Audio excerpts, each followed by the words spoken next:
teman-teman sekalian. Kali ini kita melanjutkan pembahasan kita terkait dengan lanjutan dari bahasa pemrograman C++.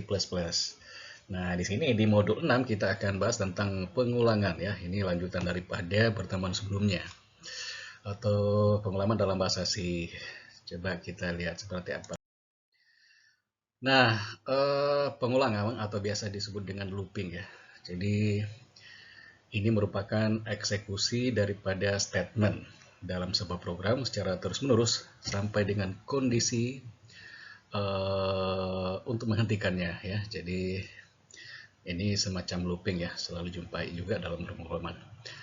Nah, ini banyak prakteknya ya.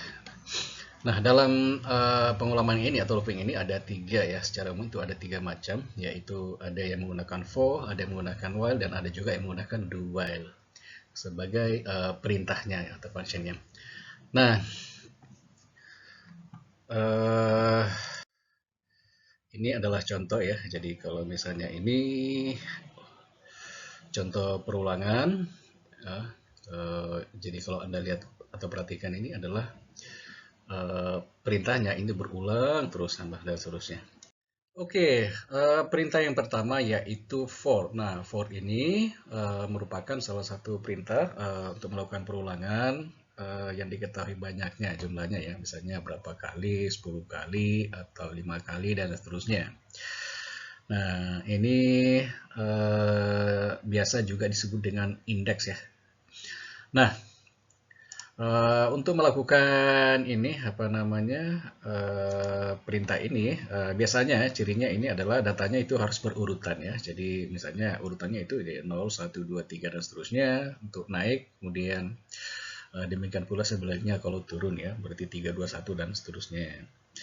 Lalu kalau dia karakter berarti A, B, C, D sampai Z. Sementara kalau dia menurun berarti kan Z, X dan seterusnya sampai dengan A. Nah, kalau secara listing program ya seperti ini ya struktur programnya untuk yang menggunakan fungsi for ya. Jadi ini boleh dikata ini hanya sekedar menghitung indeksnya.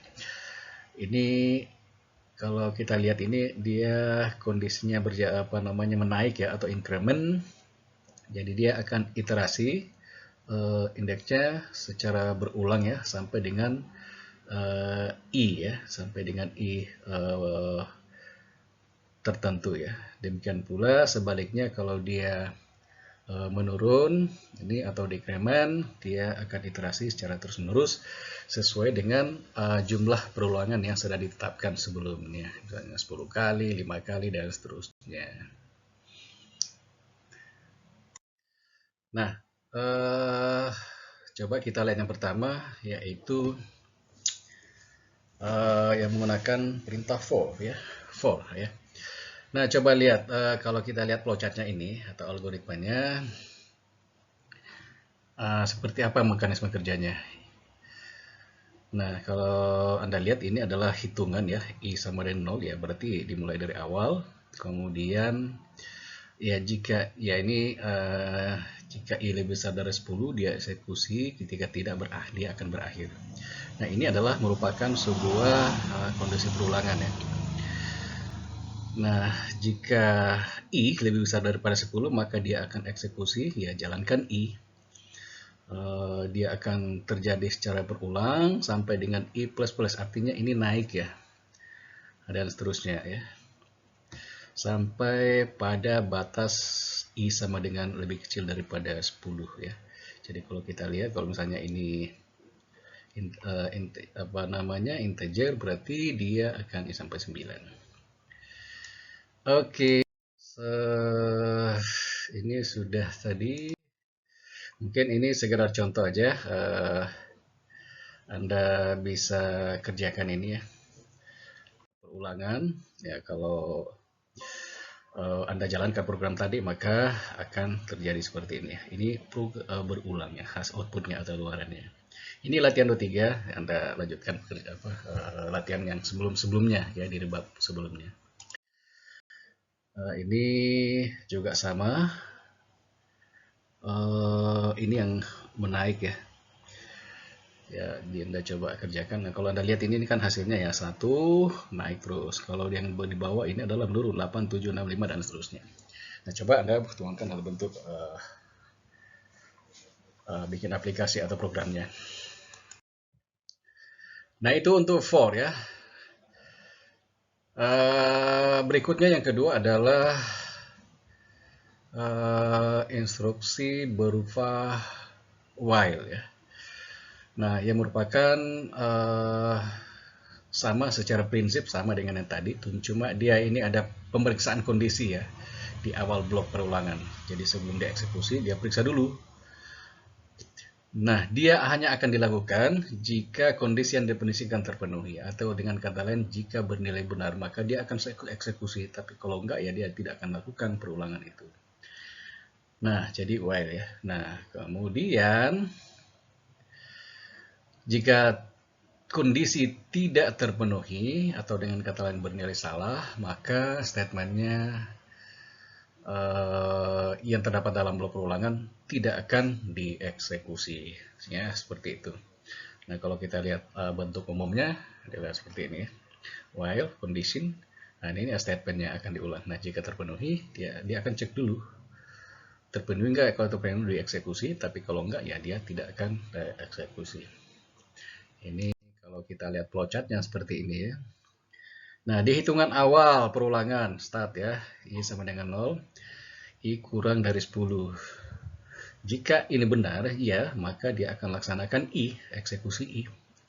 Nah, jika tidak, ya dia akan berakhir. Kemudian, ya dia akan cek dulu ya. Itu seterusnya, sampai berulang. Ya, seperti itu untuk fungsi while. Nah, ini adalah contoh untuk menggunakan perintah while ini ya, MD kurang daripada 8, maka dia akan eksekusi. Nah, jika tidak ya, maka tidak akan dieksekusi. Ini masuk latihan 25, silahkan dicoba ya untuk melatih Anda ngoding ya. Berikutnya, ini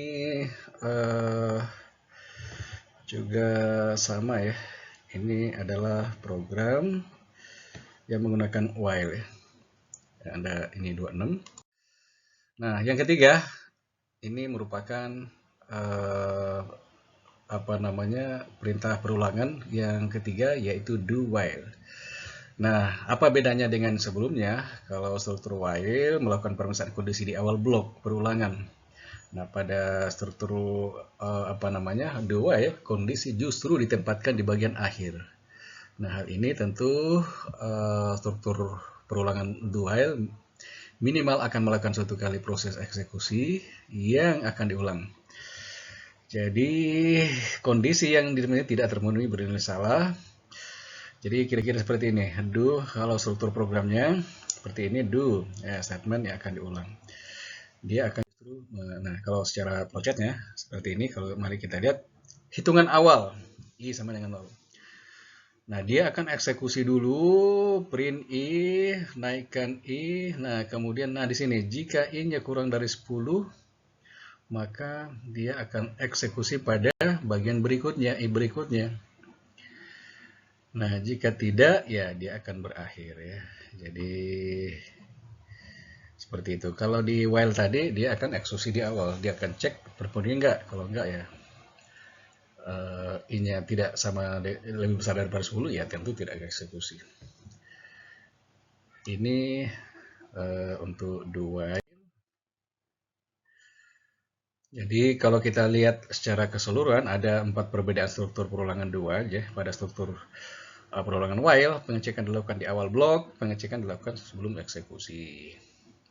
Sementara di while, pengecekan kondisi dilakukan di akhir blok ya.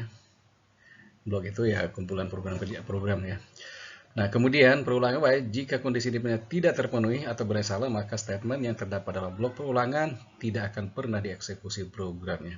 Ini untuk while. Tapi kalau do while, jika kondisi yang dimisikan tidak terpenuhi, maka tetap akan melakukan satu kali eksekusi ya. Statement yang terdapat dalam program ya, artinya dia tidak akan Kalau yang ini sama sekali enggak ya, while dia tidak akan eksekusi, tapi kalau do while dia akan lakukan eksekusi sekali, tapi tidak berulang. Nah itu aja bedanya. Oke, ini adalah tugas juga, latihan Anda kerjakan. Ini contoh program yang menggunakan perintah. Ini MD kurang dari 8. Ya, dan ini menggunakan perintah do while. Nah ini di bawah ya, do while. Nanti Anda akan tahu bedanya ya. Jadi kalau Anda kerjakan while dengan do while, coba perhatikan ya alur programnya atau logika programnya. Jadi Anda analisa ketika Anda eksekusi apa yang terjadi ya. Jadi Anda harus analisa ya, bagaimana alur kerjanya atau cara kerjanya di antara dua perintah ini ya. Nah, kemudian untuk latihan 28 ini ya ini sifatnya agak general ya. Jadi ya sama juga, ini naik, ini turun. Jadi sama-sama ini ya fungsi increment dan decrement. Ya interiornya A sama dengan 5, B sama dengan 5. Nah, sekarang ini A plus plus ya, berarti kan naik. Kalau untuk ini berarti B plus ya berarti B. Nah, Anda coba aja ini ya. Ini termasuk juga fungsi perulangan atau looping. Saya kira itu ya untuk materi perulangan ya. Silakan Anda coba lagi, lanjutkan dari tugas yang sebelumnya ya. Ini adalah bab 5. Saya kira itu. Selamat mencoba.